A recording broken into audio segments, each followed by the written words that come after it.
देख रहे हैं पावर न्यूज भारत। नाजरीन आदाब व इस्तकबाल, पावर न्यूज़ भारत से मैं आमिर जमाल। चलिए नज़र डालते हैं 19 मार्च 2024 की अहम सुर्खियों पर। वज़ीर आज़म नरेंद्र मोदी की 11 साला तालिबा को मुबारकबाद। बंडी संजय का रेवंत रेड्डी को ख़त। 50,000 रुपये से ज़ायद होने पर सबूत दिखाए जाएं, रियासती इलेक्शन कमीशन। आपके प्यार का शुक्रिया, साबिक़ा गवर्नर तमल्ला साई। नाजरीन अब ख़बरें तफसील से। वज़ीर आज़म नरेंद्र मोदी की 11 साला तालिबा को मुबारकबाद। अपने दौरे तेलंगाना के दौरान वज़ीर आज़म नरेंद्र मोदी ने इज्तिमाअत से ख़िताब करने के अलावा एक तालिबा को मुबारकबाद देने में कुछ वक्त निकाला। नरेंद्र मोदी ने हैदराबाद पब्लिक स्कूल में ज़ेर तालीम 11 साला करिश्मा नामी तालिबा को मुबारकबाद दी। वो अब तक 10 लाइब्रेरियां क़ायम कर चुकी हैं। वज़ीर आज़म नरेंद्र मोदी ने उन्हें इस शानदार प्रोग्राम को जारी रखने का मशवरा दिया। बंडी संजय का रेवंत रेड्डी को ख़त। बीजेपी एमपी बंडी संजय ने सीएम रेवंत रेड्डी को ख़त लिखा है। इसमें उन्होंने फिल्म राजाकार की हौसला अफजाई और तफरीही टैक्स में रियायत देने को कहा। वो तुलबा के लिए एक खुसूसी शो करना चाहते हैं। दरी असना राजाकार, जो तेलंगाना में रज़ाकारों की बदआमलियों पर मबनी है, हाल ही में सिनेमा घरों में रिलीज़ हुई है। 50,000 रुपये से ज़ायद होने पर सबूत दिखाए जाएं, रियासती इलेक्शन कमीशन। इंतखाबी ज़ाब्ता नाफिज होने के तनाजुर में रियासती इलेक्शन कमीशन ने मशवरा दिया है कि अगर आप 50,000 से ज़ायद की नकदी लेकर बाहर जाते हैं तो आपको सबूत और दस्तावेज़ात अपने साथ लाएं। सी विसल ऐप या 1950 नंबर के ज़रिए इंतखाबी बेज़ाब्तगियों की शिकायत दर्ज कराने की तजवीज़ दी गई है। इसमें कहा गया है कि सियासी जमातों के ज़रिए किए गए किसी भी किस्म के ऐलानात को एमसी से मंजूर किया जाना चाहिए। इस माह की 21 तारीख से अब तक 21.63 करोड़ रुपये की नकदी जब्त करने का इंकशाफ हुआ है। आपके प्यार का शुक्रिया, साबिक़ा गवर्नर तमल्ला साई। साबिक़ा गवर्नर तमल्ला साई ने सदर मरमू, वज़ीर आज़म नरेंद्र मोदी और वज़ीर दाखिला अमित शाह का शुक्रिया अदा किया कि उन्होंने उन्हें तेलंगाना और पुडुचेरी के अलावा आवाम की खिदमत का मौका फ़राहम किया। उन्होंने ट्वीट किया कि मेरे भाइयों बहनों माओ, तेलंगाना और पुडुचेरी के बुज़ुर्गों का खुसूसी शुक्रिया जिन्होंने मुझसे मोहब्बत और प्यार दिखाया। ऐसा लगता है कि तमल्ला साई लोकसभा इलेक्शन लड़ेंगी। मैंने पार्टी नहीं बदली है, साबिक़ा वज़ीर एराबेली दयाकर राव की वजाहत। साबिक़ा वज़ीर एराबेली दयाकर राव ने जारी मुहिम पर रद्द अमल ज़ाहिर किया है कि वो पार्टी बदल रहे हैं।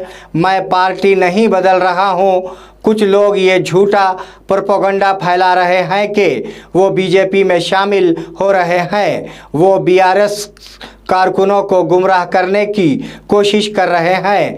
कैडर इन सब पर यकीन नहीं करता। उन्होंने वाज़े किया कि वो केसीआर की क़ियादत में पार्टी के सिपाही के तौर पर काम करेंगे।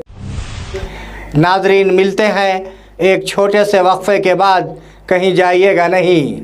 अल अनम हज व उम्रा टूर्स एंड ट्रैवल्स निज़ामाबाद व बोधन अल्लाह के मेहमानों के लिए हमारी खुसूसी पेशकश। हरम शरीफ से करीब बेहतरीन होटल में रिहाइश, इबादत और आमाल के लिए भरपूर मौक़े मक्के मुकर्रमा और मदीने मुनव्वरा के तमाम मुक़द्दस मक़ामात की ज़ियारतें फ़्लाइट्स हैदराबाद से होंगे।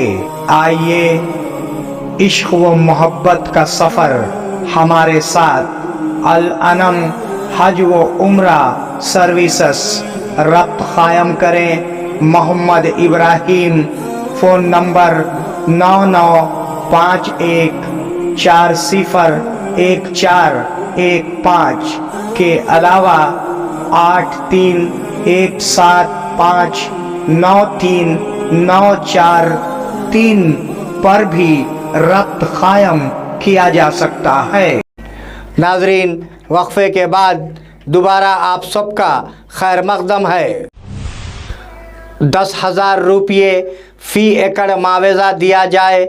हरीश राव एमएलए हरीश राव ने हुकूमत से उन किसानों की मदद करने का मुतालबा किया जिन्होंने 3 दिनों से बेवक्त बारिश की वजह से अपनी फसलें ज़ाय की। उन्होंने कहा कि 10,000 रुपये फ़ी एकड़ मुआवजा अदा किया जाए। उन्होंने हुकूमत पर इल्ज़ाम आयद किया कि आदिलाबाद, निज़ामाबाद, कामारेड्डी, करीमनगर, सिरसिल्ला, मेदक, सिद्दीपेट और रंगारेड्डी अजला में बारिश से रोटी कमाने वाले मुतासिर हुए हैं। हालांकि हुकूमत कोई जवाब नहीं दे रही है। के कविता ने अर्जी वापस ले ली। बीआरएस एमएलसी के कविता ने सुप्रीम कोर्ट में दायर रट पिटीशन को वापस ले लिया, जिसमें उन्हें ईडी के समन जारी करने को चैलेंज किया गया था। उनके वकील ने अदालत को इस हद तक बताया। उन्होंने वजाहत की कि चूँकि कविता को पहले ही गिरफ्तार किया जा चुका है, इसलिए दरख्वास्त बेकार है और इसलिए वो इसे वापस ले रहे हैं। बेंच ने उनकी अर्जी पर गौर किया और सुबह 11 बजे केस की समाअत की। अशोक गौड़ निज़ामाबाद पार्लियामेंट के उम्मीदवार के तौर पर। अशोक गौड़ ने कहा कि बीएलएफ के रियासती चेयरमैन सूर्या प्रकाश और रियासती कन्वीनर डांडी वेंकट ने निज़ामाबाद लोकसभा बीएलएफ उम्मीदवार के तौर पर अबागोनी अशोक गौड़ के नाम का ऐलान किया। इस मौके पर बात करते हुए उन्होंने कहा कि रियासत में आइंदा पार्लिमानी इंतखाबात के पस मंज़र में 17 नशिस्तों पर मुकाबला करने वाले उम्मीदवारों का ऐलान किया गया है। इस प्रोग्राम में बहुजन लेफ्ट फ्रंट पार्टी के रियासती कायदीन और दीगर मौजूद थे।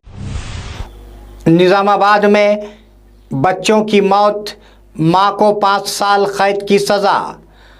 कमसिन बच्चे की मौत का सबब बनने वाली मां को 5 साल कैद और जुर्माने की सज़ा सुनाई गई। निज़ामाबाद डिस्ट्रिक्ट जज कंटला सुनेता ने 2000 जुर्माने का फैसला सुनाया।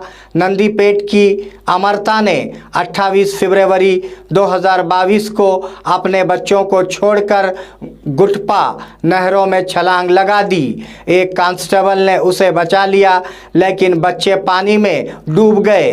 पुलिस ने उसके खिलाफ मुकदमा दर्ज कर लिया। शवाहिद की जांच करने वाले डिस्ट्रिक्ट जज ने इस हद तक फैसला दिया है। बुजुर्ग जोड़े ने नहर में छलांग लगाकर खुदकशी कर ली। माली परेशानियों से परेशान होकर बुजुर्ग जोड़े ने खुदकशी कर ली। बोधन मंडल के अमलापुर के बाबैया और पोचम्मा गुर्बत की ज़िंदगी गुजार रहे थे। अरली के कर्ज़ों की वजह से वो 4 माह से निज़ामाबाद में भीख मांग रहे थे। इससे नाराज़ होकर उन्होंने कमर के गिर्द रस्सी बांध ली और सुसरत नगर में निज़ाम सागर नहर में छलांग लगाकर खुदकशी कर ली। पुलिस ने मुकदमा दर्ज कर लिया है।